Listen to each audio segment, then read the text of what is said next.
اظہار خیال کے لیے بلوچستان سے آئے ہوئے ہمارے مہمان مقرر محترم اشرف صاحب.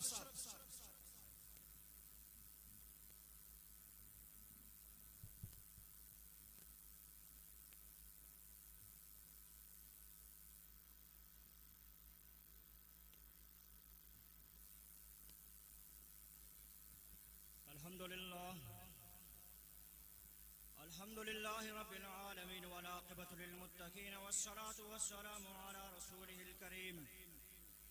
أما بعد فأعوذ بالله من الشيطان الرجيم. بسم الله الرحمن الرحيم.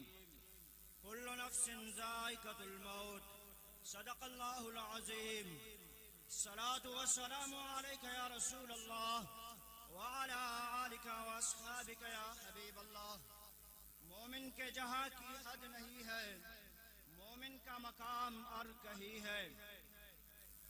سامعین محترم، صوبائی امیر بلوچستان حضرت علامہ وزیر احمد رضوی صاحب کی طرف سے مجھے جو موضوع دیا گیا ہے وہ ہے جہاد فی سبیل اللہ کی اہمیت.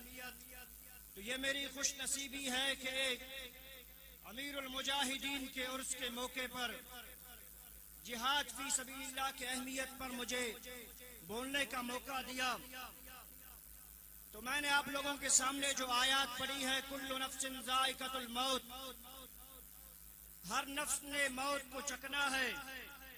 تو ہم سمجھتے ہیں کہ موت اسے کہتے ہیں کہ جس کے جسم میں روح نہ ہو، جس کی سانسیں نہیں چل رہی ہو.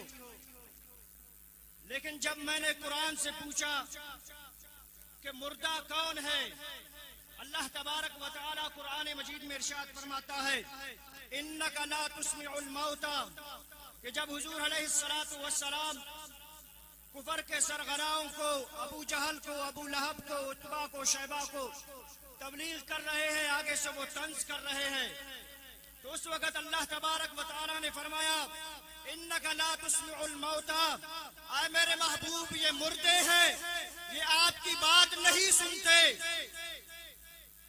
تو پھر میدان احد میں آپ دیکھیں حضرت امیر حمزہ رضی اللہ تعالیٰ عنہ کے ٹکڑے ہوئے، حضرت امیر حمزہ رضی اللہ تعالیٰ عنہ کے جگر کو نکال کر چبایا گیا.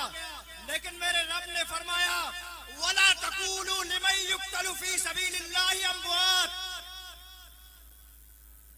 کہ جو اللہ کے راہ میں شہید ہو جائے، جو حضور علیہ السلام کے ساتھ وفاداری نبھائے، وہ مردہ نہیں ہے، وہ زندہ ہے.